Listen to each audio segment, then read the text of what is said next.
আসসালামু আলাইকুম। আমার নাম আরাফাত রহমান আবির। আমি বান্দরবান লামা উপজেলার কোয়ান্টাম ফাউন্ডেশন পরিচালিত কোয়ান্টাম কসমিক স্কুল থেকে এসেছি। আমাদের প্রজেক্ট হলো স্মার্ট বাংলাদেশের স্মার্ট বাড়ি।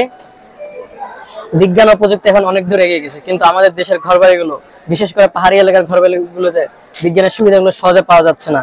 তাই আমরা এমন একটা বাড়ির পরিকল্পনা করেছি যেখানে বিজ্ঞানের সহজলভ্য সুবিধাগুলো সহজে পাওয়া যাবে। আমাদের এবারে সুবিধা হলো, এবারে লাইট ফ্যান মোবাইল ফোনের মাধ্যমে নিয়ন্ত্রণ করা যায়।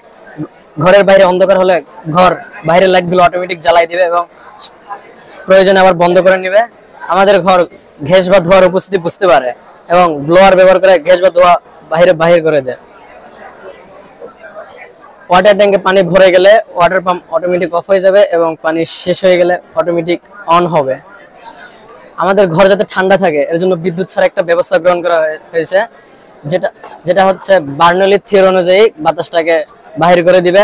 আমরা জানি গরম বাতাস সবসময় উপরের দিকে উঠে, আর এই গরম বাতাসকে পাইপের ভিতর দিয়ে সহজে বাহির করে দেওয়া যায়। যখন এই পাশ দিয়ে প্রাকৃতিকভাবে বাতাস প্রবাহিত হবে, তখন এই পাইপ দিয়ে ঘরের গরম বাতাসটা অটোমেটিক বাহির হয়ে যাবে। পাহাড়ি এলাকায় বর্ষাকালে যখন বৃষ্টির কয়েকদিন বিদ্যুৎ সরবরাহ বন্ধ থাকে, আইপিএস বা সোলার প্যানেল কাজ করে না, তখনকার জন্য আমরা এই ব্যাটারিটা বানিয়েছি, যেটা হলো শুধু লবণ পানি, তামার পাত আর কপার দিয়ে, তামার পাত আর জিঙ্ক পাত দিয়ে তৈরি। এটা খুব স্বল্প মূল্যে বানানো। এটা হচ্ছে একটানা 6 থেকে 7 দিন 2-3টা বাল্ব জ্বালাতে পারে। দুর্যোগের সময় আমাদের আলোর চাহিদা পূরণ করবে এই ব্যাটারিটা।